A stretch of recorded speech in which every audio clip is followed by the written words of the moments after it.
part of the Press Play Podcast Network.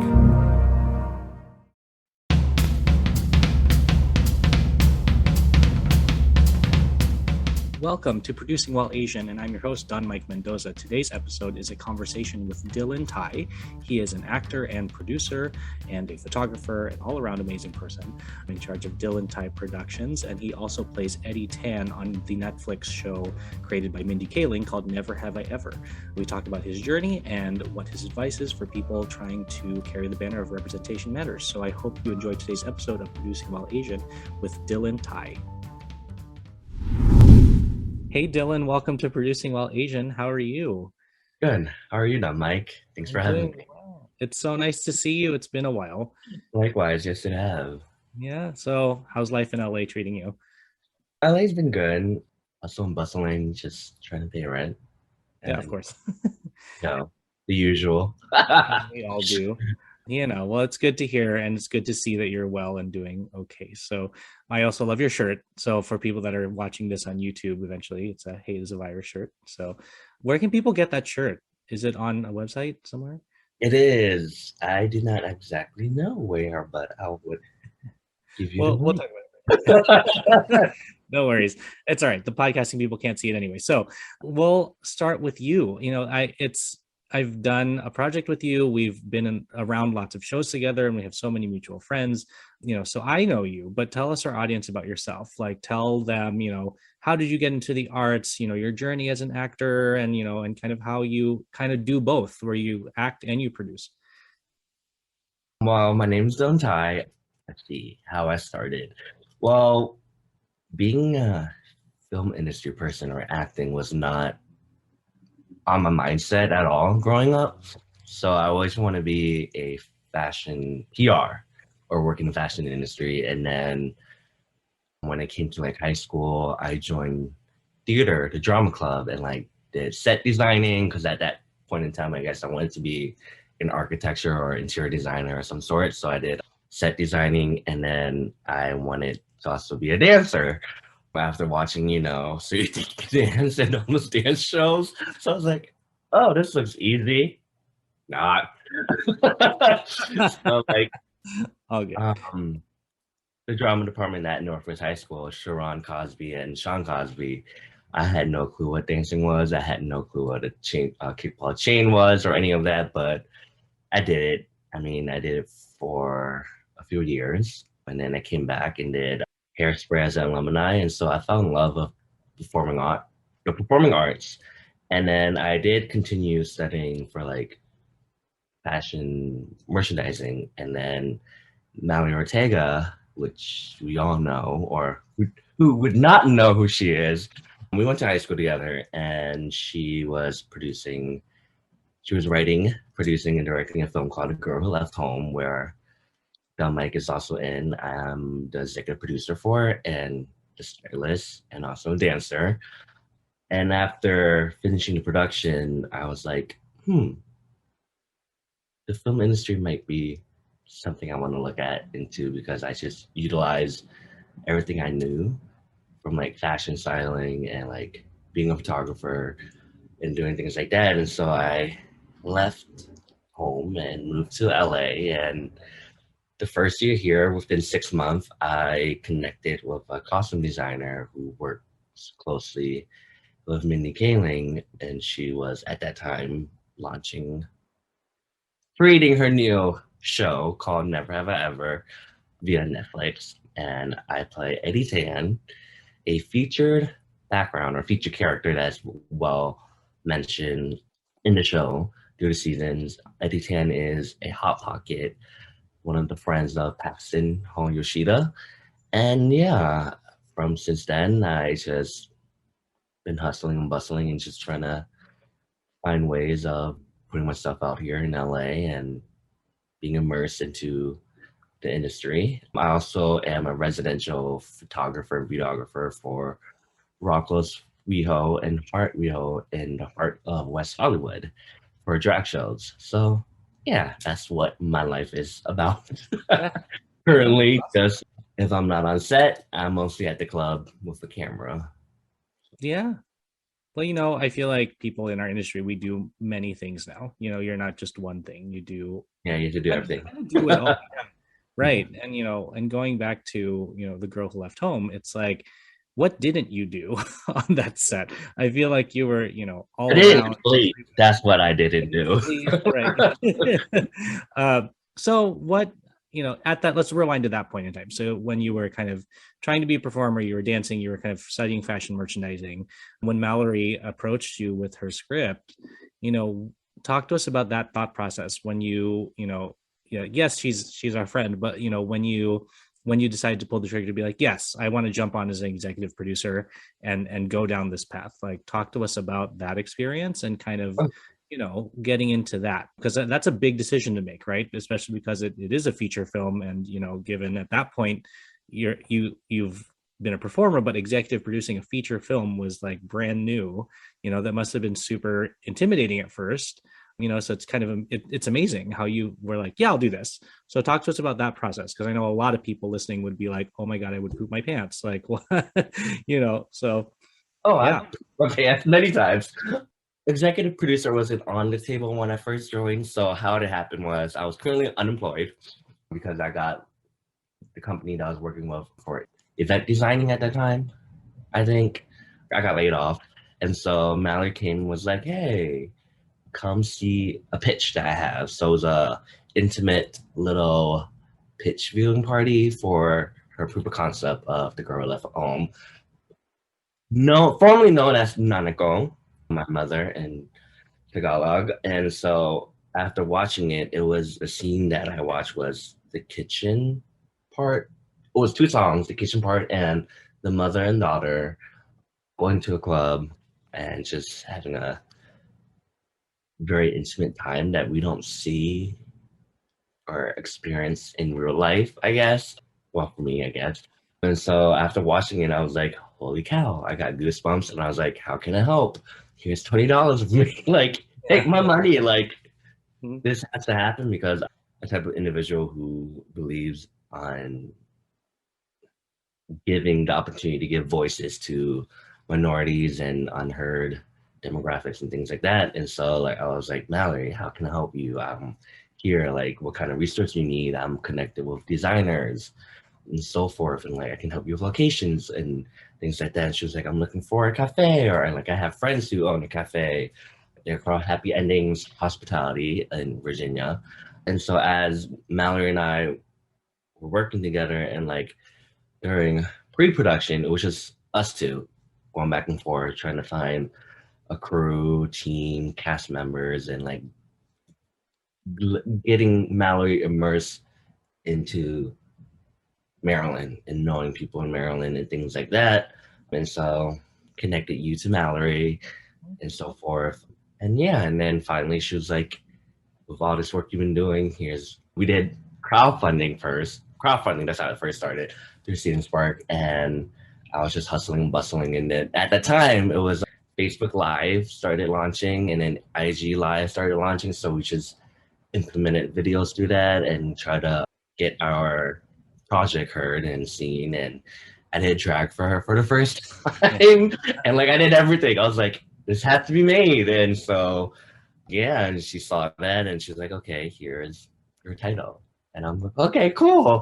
And so like throughout the whole process of filming, I was like, it's just improvising. That's how I see it. It's like you have to improvise and like make things work, make things happen, regardless of time, money, or like having no budget or things like that. And like, so no sleep.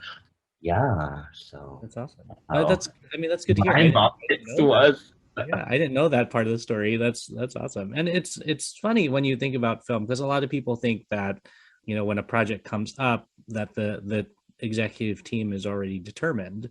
And that's not true most of the time. It's just people getting together and they want to do something. And then later they're like, oh crap, we need to like give ourselves titles for these things, and you just base it on what you did. And so I was talking with a student today who was kind of unsure about producing, and she's also API, and she was like, where do I even start? And I said, you've explained exactly what most people should be doing, and kind of what I also touched on with her is that you just jump in. you really kind of start with your own network, which is exactly what you did. Mallory's your friend from high school, and she was like, hey, Dylan, want to do this thing with me? And then you went on to create The Girl Who Left Home, and you gave me a job, which was awesome. So since then, what other kind of film producing projects have you come into then? Because I feel like that opened a lot of doors for you. Somewhat. Moving to LA, Mallory was my, I guess, friend to help me be participating in student films and things like that. Or I've done AD work as well, assistant director, and like help with costuming and things like that. But like as producing fully, not as much that I would like to. I'm trying to get some things in the works right now. So Awesome. yeah, it's always about getting your feet wet and just keep swimming, networking, meeting people, and just seeing yourself as a brand and always connecting with people and see how you can help or like assist. Be like, I can do this for you, or like just with any project, it's always like that. You have to be willing to do it all when it comes to the project as well. And that's how establishment and relationship roles, that's how I feel like it's like that's once someone a director or whatever sees you doing that, like he does it all or she does it all or they does it all. Gotta use the pronouns. Do it all. Like they're gonna keep hiring you or hire you for pay or things like that, and keep you on their team or a list of outcomes of like, hey, we want you on again to help us produce this or to work on this project, to be this and that, things like that.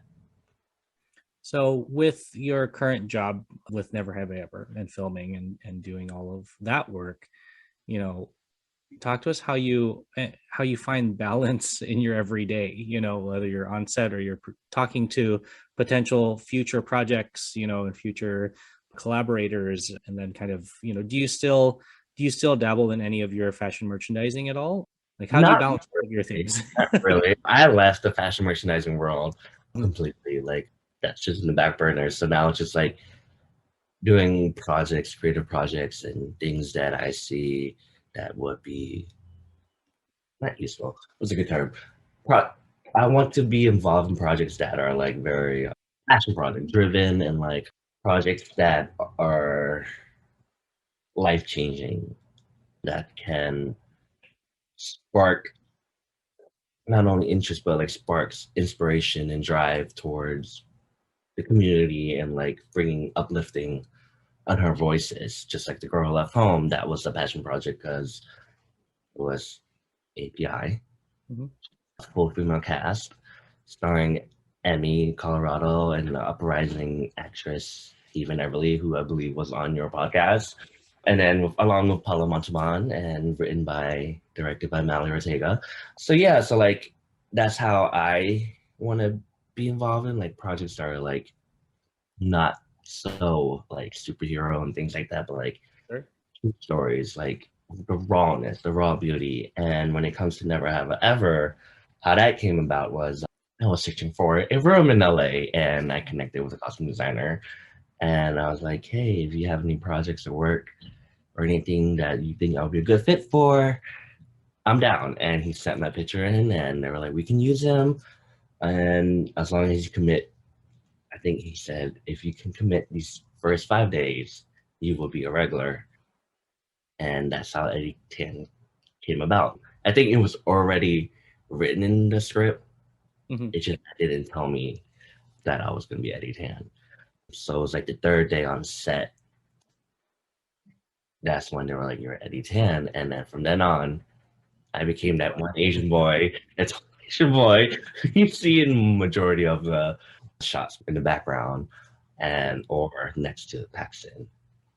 And it's funny because I was talking to somebody, and this was like a year ago, but it was after we were in Maryland for the in-person premiere of The Girl Who Left Home, and we had all posted pictures and whichever. And a friend of mine reached out to me and he said, "Oh my God, how do you know Eddie Tan?" And I was like, "He's the executive producer of this movie we just premiered. Like he's a good friend." And he was like, "Oh, that's so cool." So like your fan base is out there, Dylan. Like there's an Eddie Tan fan club, I'll tell you.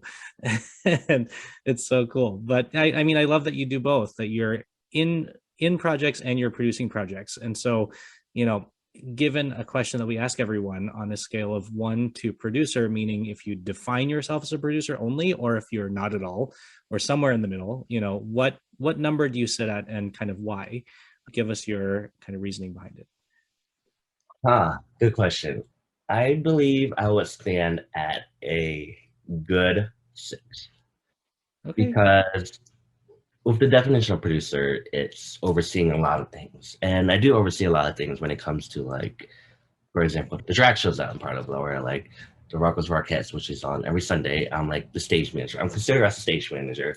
I do photography, videos, and things like that, and also help the lineups and things like that. But like my name isn't producer. I'm stage manager. So like it's there, but it's not there yet. So it's like I do still have a lot to grow and learn in the ropes. So like regardless of film events and things like that, I do believe I stand at a solid 6. Like I do have the knowledge, or like what looks well, or visually the aesthetics, what looks appealing, and know how to show run. But like there are still logistics of like finances and things like that that are unknown to me, because I didn't dabble much in doing payroll or anything that on a girl left home. So like that's still what I need to learn. So I guess that's what's keeping me away of being hey, he's a producer. So well, I mean, you do have your production company. So tell us, you know, I feel like you're moving toward the producer side, and you know, I mean, and obviously you don't have to be fully producer, you know, you're more than that. So, you know, it's good to see where you see yourself fitting on that scale, because no one's answer is the same as somebody else's, because it's so varied. Hello, Brooks here with the Books with Brooks monthly book club podcast. Listen, it is beyond time for you to join a book club. I know you've been thinking about it, and everyone's doing it. Here's how Books with Brooks works. We read one book a month, and then we talk about it. Classics like Stephen King's The Shining, debut novels like We Are the Brennans by Tracy Lang, and tons of other compelling, life-changing stories, one book and 1 month at a time. So come read along with us and then listen in. Hi, my name is Dylan Tai, and this is Producing While Asian. Talk to us about Dylan Tai Productions. Like, what do you do there? Well, Dylan Tai Productions is not an LLC. I mean, it's still something right now. It's just a thing. I do have a logo and everything, thanks to connections out here. But like for me, it's how I represent myself as a brand. So like in this world nowadays of our society, we use Instagram as a LinkedIn of some sort. Like whoever utilizes social media correctly will be kind of a professional LinkedIn.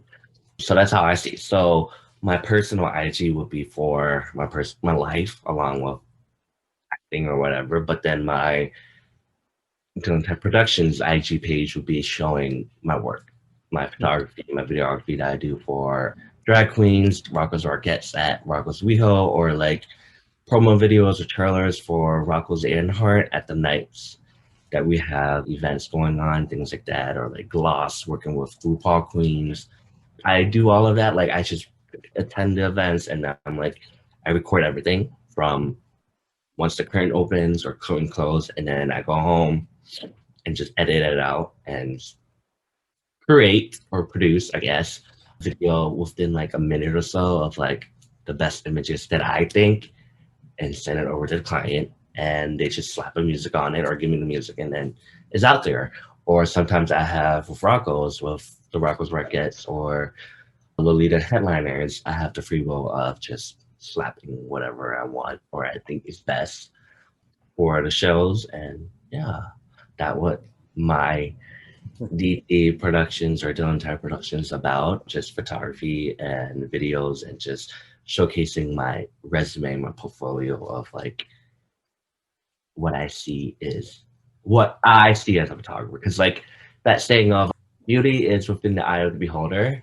So that's like my version of like, this is what I see. It's like my tagline is simply yours, because like I'm simply yours because I do so much Right. Like if you come to me, I'll assist you either producing, photography, videography, or just like creative ideas and concepts and things like that. So like, hey, I'm Yeah. some videos. Right. Yeah, it's that it goes along that same theme. We're talking about being kind of the jack of all trades in Yeah.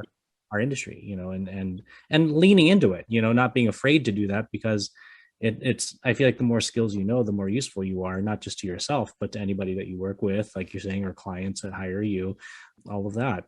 So talk to us, touching back a little bit about how your work informs being part of the bigger conversation in this industry about representation, and how Girl Who Left Home, an all Filipino cast, and then you have Never Have I Ever, which is a very diverse show and about a person of color.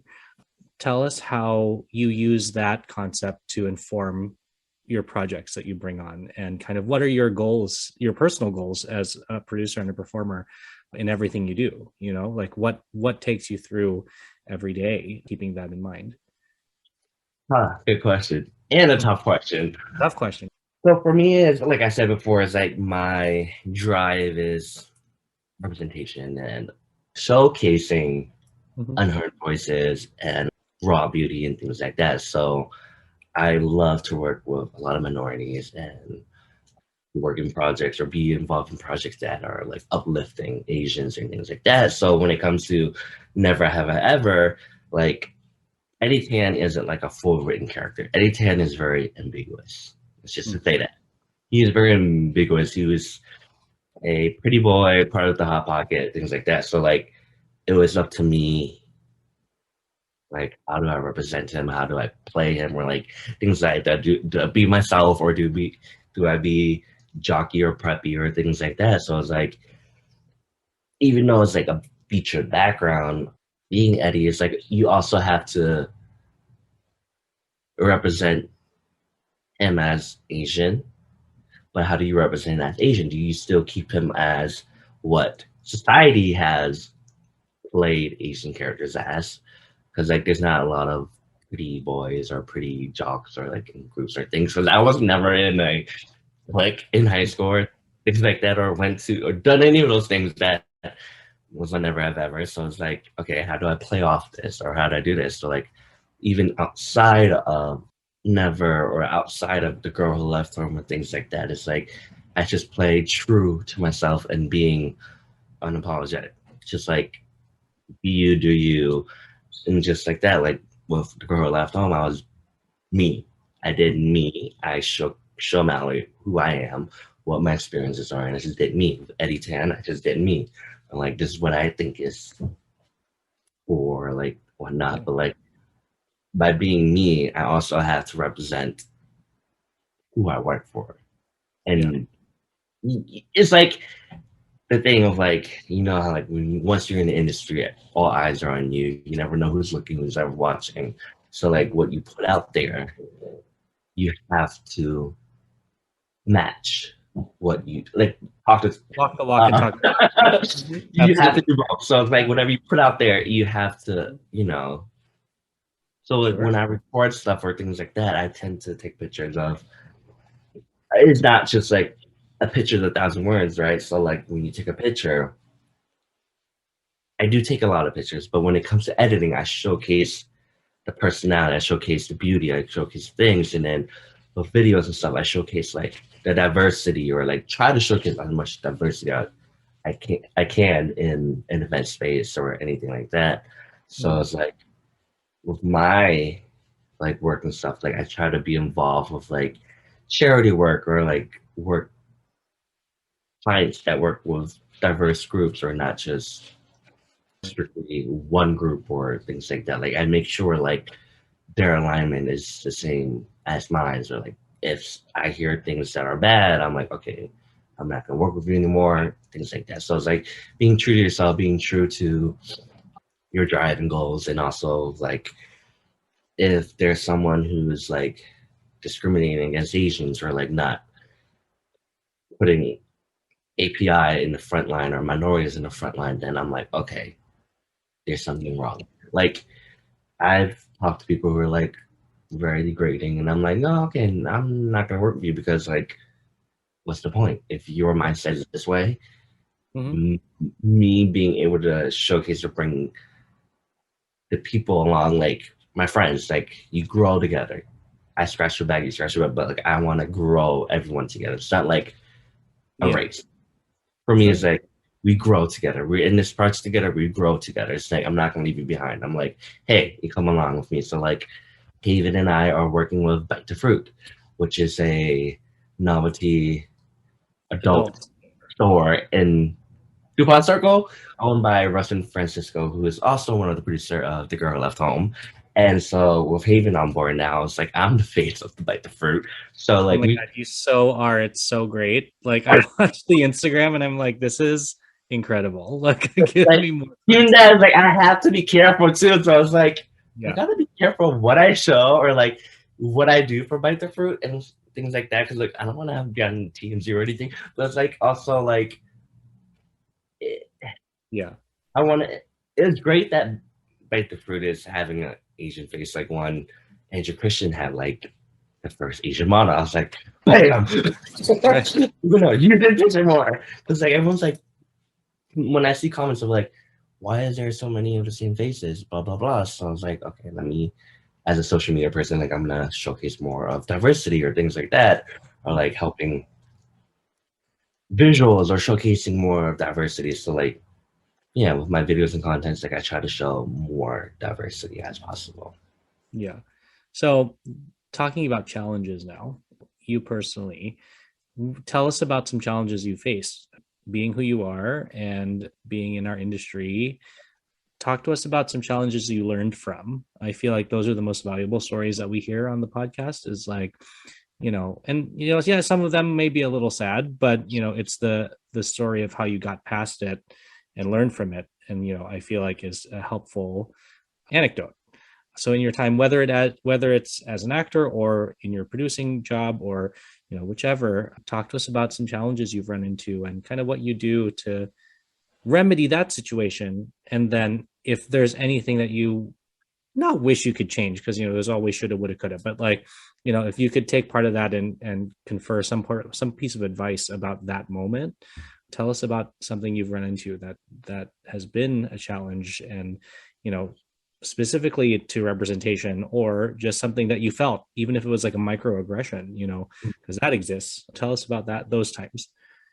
How long do we have? There's a lot of challenges.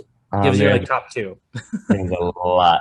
So speaking of challenges, I also talk about this in a upcoming book written that's coming out, I believe, June 15th, called Do It Anyway. And it also talks about challenges of being a minority, being gay, and being struggling in the world of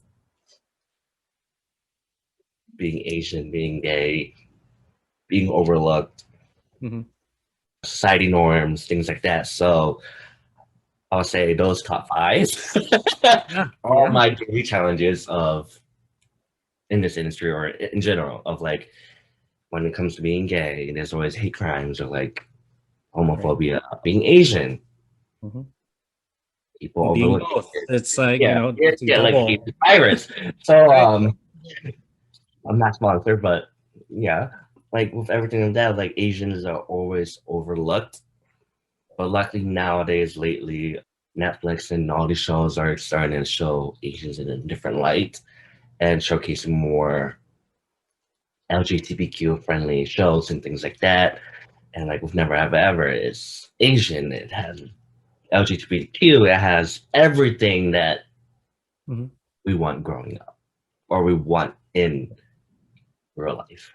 Mhm. And that's what I'm so proud of like I'm so honored and privileged of playing Eddie Tan in this show because it's like that's the life I wish I had. Yeah. But it's on screen. But I hope Never Have I Ever influenced our world. Well, because sometimes media do Yeah. influence society, sometimes more bad than good, sadly. But like those are the challenges of being Asians. Like still like I get looked over upon of like, for example, like the other day I was cast as a hair and makeup fashion stylist, and I never knew. I went there, got fitted, did a fitting, did everything. They liked me. I'm like, okay, great.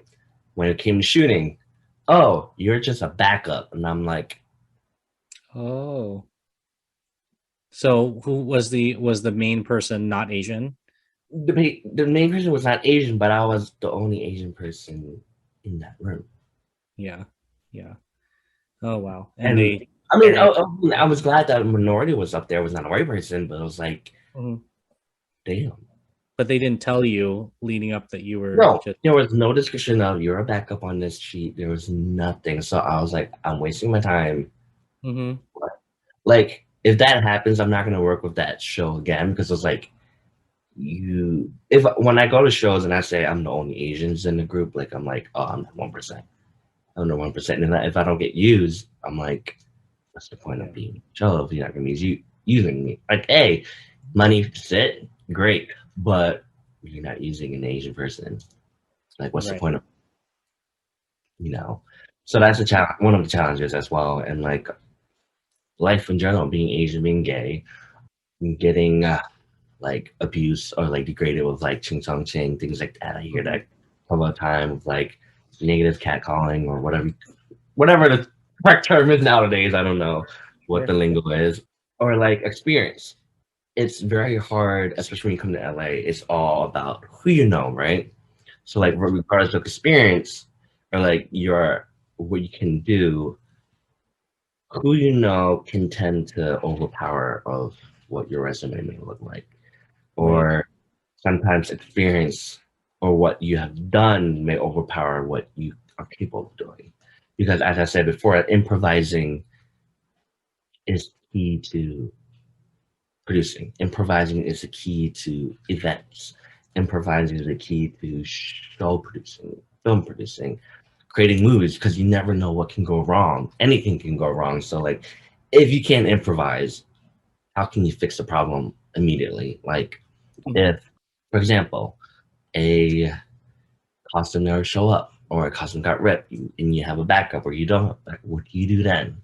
Or you don't have, like, for example, you have a pickup. Right. You have to do a pickup and then crew and cast didn't know about it. So like, how can you redo the set? And like, how can you fake it so you make it kind of a thing. And so like, sometimes like I will apply for stuff and I will get rejected because I don't have enough experience, even though I'm capable of doing such and such. I don't know, like when meeting with like people, it's like, oh, I forgot who it was like, they were like, it's great that you are a graduate from USC or things like that, but like, what have you done since you graduated? That kind of thing. So like, I didn't graduate in film or anything, but like, I do have The Girl Who Left Home. I do have assistant director thing. Even though I've never been assistant director, I did a assistant director for a short, and everyone's like, "You're good. Is this your first time?" I was like, "No, I just watch." Yeah.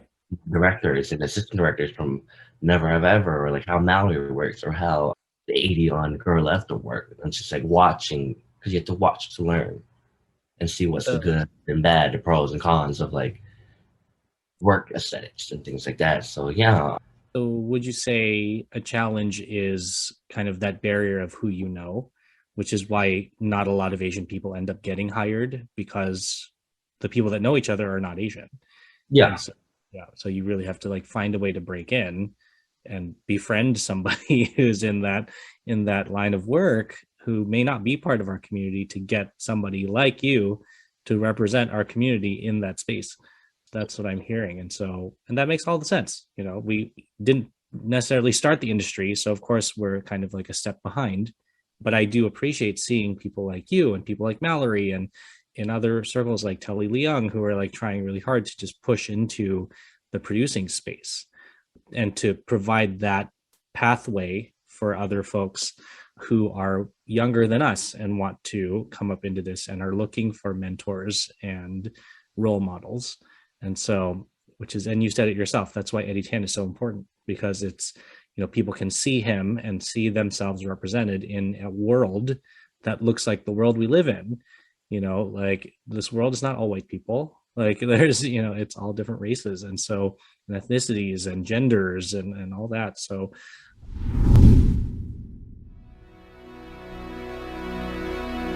Hey everybody, it's Sam Amico from Cavs on the Break NBA podcast. Be sure to give us a listen for all your Cleveland Cavaliers recaps, analysis, breakdowns, draft talk, free agency. The list goes on and on. Give us a listen, Cavs on the Break NBA podcast. For the Dennis Maniloff Show, I'll tap into my 40-plus years of following Cleveland sports and 30-plus years of writing and talking about them, so as to bring you informed opinions and analysis of your favorite players and teams. I also will monitor the national sports scene and, when warranted, step out of the toy department and into the real world. And I'll always be on the lookout for special guests. By all means, join us.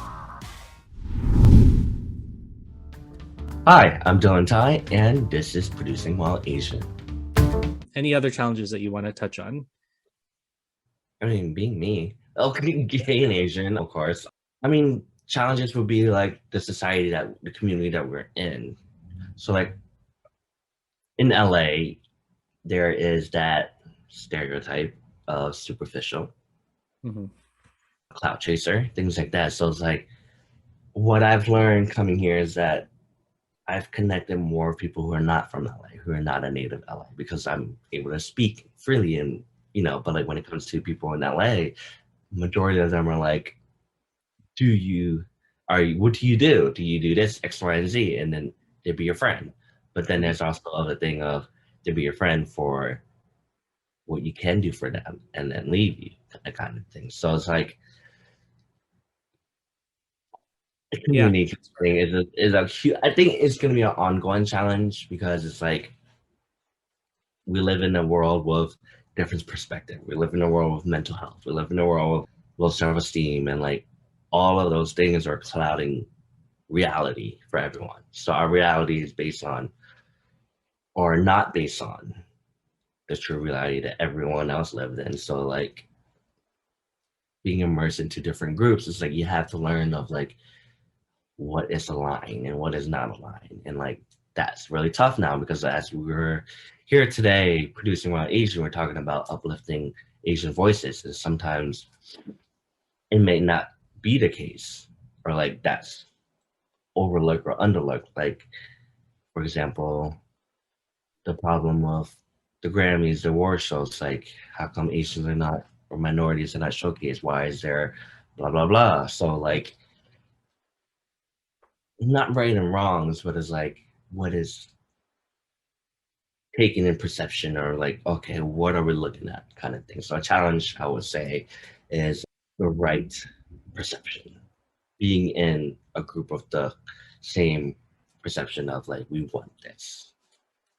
So that's why we have like groups such as like Golden House and Cape USA and like Philam and all these other groups that are uplifting Filipino voices, Asian voices, and things like that. And that's being developed due to the lack of push with the mainstream of the art and of the entertainment industry. Yeah, it shows people motivated to get out there and really do the work to put our community out there. You're right. And that's why this podcast exists, because I'm trying to show people that we all exist. We're here. Like, you can hire us. Like, we're around, Under rocks. We're not under rocks. We're there, but you're just not looking hard enough. You're not looking hard enough. Right. So can you talk about any projects that you have coming up? Mainly, I'm working with the clubs at West Hollywood. So if you want to come to LA, come to Rocco's Riho or Heart Riho. As I said before when we spoke about challenges, the book is called Do It Anyway by Reno Reyes, which is supposedly coming out June 17th, tentatively determined. And there are chapters about my life growing up and about my challenges being gay and Asian. And then Never Have I Ever season 3 is dropping August 12th. I was like, I hope you know the date. More of me. Hope I haven't seen anything, but I just know I'm in it a lot more, and that's August 12th. So the book and the 3rd season of Never is what's coming out for me. Nice. So if you were to boil all of what you said today into like one or two pieces of advice for any young people, or even people who are just in a place in life where they want to have a career switch and they want to jump in, they happen to be, like us, what would you say to them? Like what would be your either advice you wish you had heard, or advice that you've heard that has worked for you, or a new piece of advice that hasn't been said before that you're like, oh, this is something that I hope you do or take advantage of, or consider when you're coming into this industry? It's gonna be tough, but what my motto is: if you can jump, be unapologetically you, do you, be you, and keep on swimming. Don't let anyone sink you down. Yeah, just keep being you and just keep on swimming, my friend. Like, you gotta swim. Like, just don't let anyone or anything burst that bubble. If you're passionate and driven, do it. Do that switch. If you want to do it, don't let anyone stop you. And finally, that's really good advice, because a lot of people judge themselves first and then they don't end up doing anything. So yeah, like I agree with that. Jump, feet first. Just do it. And like you'll land somewhere, and you just gotta. What if? Like, what if has stopped me a lot? What if I do that? Because like, when Never came in my lap, I was like, but I need the money to work here, blah, blah, blah. Because I was working 3 jobs, 2 remotes, the bakery, and then the bakery would interfere shooting. So I'm like, the bakery. Screw the bakery. I'm just going to do it. Like, I don't care what's going to happen. It's like, they want me. I got a connection, blah, blah, blah. And I'm now SAG. I got 4 announcers through the first season. And then so it's like, if I didn't jump with Never, I wouldn't be Eddie. I wouldn't be known as Eddie. Yep. And yeah, my life wouldn't have changed. And who knows? I probably wouldn't be living in LA still. So who knows? Right. So do it. Once the opportunity comes, do it. Don't hesitate. Mm-hmm. A really good friend of mine gave me the advice. He even like got me a book that is about this, called, the advice is be here now. And it's like, it's be here in this moment. Like the past, you can't change it. So it's happened. Like you can think about it. If it makes you sad or whatever, fine, but it's a memory. So it's not hurting you. It's there. And your future hasn't happened yet. So it's not worth it to get upset about something that hasn't happened yet. When, take all that energy and just be here today, be in this moment. And, I'll be thankful to him for that advice, because most of the time I don't follow that rule. Like, and me, like I'm very much like a dweller on the past and get anxious about the future. And I forget that I'm here and alive today. And so, it's exactly what you're saying. Jump in, like if you leave the bakery, you've left the bakery. What happens? You don't know. Like but you do what feels right. And that's really good advice. And don't compare yourself to others. Your journey is not going to be the same as anyone else. Like, we can talk about Taylor Swift, like she's 22 or blah, blah, blah. She did this. Like, don't look at them. Like, they got there because of X, Y, and Z, of who they knew or what they did right. But like your journey, my journey, anyone else's journey is going to be all different. And it's going to take time and hustling and bustling. But it's like your time, when it's right, it's going to be right. And also, enjoy your fruits of labor. Yeah. A lot of people forget that. What you do is like you reap it. Don't reap for validation. Reap it because of your fruits of labor. Like you put your sweat, tears, and blood or whatever. That's what you should be proud of, not what the audience members say or blah, blah, blah, or like things like that. Or like you're following them, whatever. It's about the process of creating. Right. I feel and like that's what should be fun. If it's not fun, then you're doing something wrong. Right.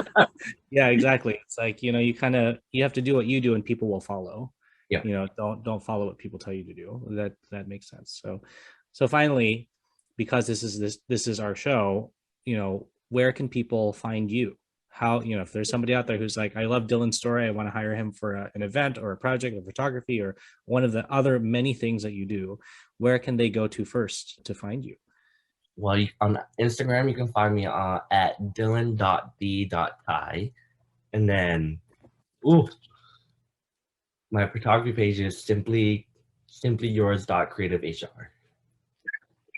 Cool. Awesome. So yeah, because my point in doing this too is I want people to be able to contact you, like that this podcast isn't just a one-way listening street. Like there's a way to get in touch with my guests and to work with them, because I'm tired of hearing I couldn't find them. I'm tired of people making the excuse of, well, I didn't know how to contact them. There's a great person, but how do I contact them? Don't know. Now you do. And if you don't know how to contact any guests, you weren't listening hard enough. So it's or you didn't know how to spell correctly. Because it just takes writing their name in and then Googling them and Right. Exactly. Don't make excuses. That's another thing. That's another. Don't make excuses. Excuses for your action. We're not doing something. For sure, because all your choices are yours, right? You make 100% of your reality. That's what it is. So, well, Dylan, is there anything else that you want to touch on today that you want the throngs to know about you or Eddie Tan or whichever? Eddie Tai might as well be. Is there anything else that you want to touch on before we wrap up for the day? No, it's just spread love, spread joy, representation, and be yourself. Awesome. Well, thank you so much for coming on the show, and you're welcome back anytime, and definitely keep us in touch, and we'll do another show soon. It was so good to have you and to hear more of your story, and so I hope people got a lot out of it today. Thank you. Thanks for having me. This was fun. Thanks for listening to today's episode of the Producing While Asian podcast. Our theme song was created by Luckstock. We're produced by Press Play Podcasts, and the show is edited by Michael Santos Sandoval. If you have a moment, please leave a rating and a review, and send any ideas you have to producingwhileasian@gmail.com. To follow us, stay updated, or to read our blog, visit www.producingwhileasian.com.